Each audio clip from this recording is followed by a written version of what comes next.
Good afternoon. My name is Sam from Java House Church, and today I would like to share the grace I received from last week's sermon, as well as how I'm striving to live under our church's new motto for this year: unbind him and let him go. Last week's sermon, delivered by Pastor Song, was deeply moving, and it also challenged me in ways I wasn't expecting. Like Lazarus lying in the tomb, my spirit was already alive, where I believed in God and truly loved him. But at the same time, I was still tightly bound. My mouth would say the right things. I would talk about serving, about faith, about wanting to grow closer to God. But when it came to actually living that out, my actions didn't always follow through. And there was this evident gap between what I was saying and how I was living. When I took time to reflect, I recognized that I have been living an overly busy and eventful life. I found myself relentlessly living by the worldly standards, chasing success, achievement, and security. While these pursuits are not inherently wrong, they gradually became my primary focus, and without realizing, I found myself seeking validation from the world rather than seeking God. This shift created distance between God and myself, leading to a spiritual complacency and at times a tendency to rely on worldly solutions when facing life's challenges. I also became aware of how frequently I struggled to commit to QT and prayer. I often excused myself by claiming that I was too busy, when in truth I had time, but chose to fill it with other distractions.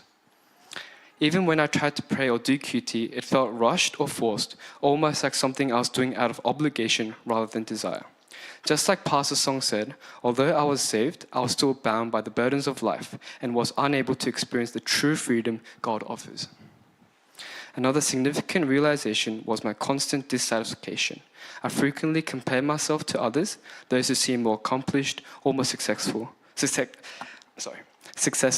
Now I want to lay these thoughts down at God's feet and live a life centered solely around him.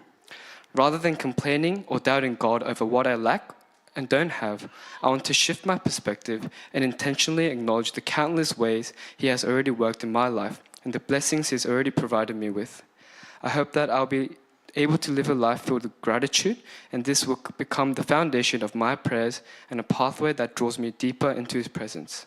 Lastly, the part of the story where Jesus asked the people around Lazarus to unbind him really stood out to me. It reminded me that God often works through people. In the same way, I want to become someone who helps unbind others by sharing the gospel. I want to have a sincere and desperate heart for my VIPs, to put aside fear, worries, and shame, and to step out in obedience. I know I can't do this through my own strength, so I want to continually seek the fullness of the Holy Spirit and invite him into my daily life.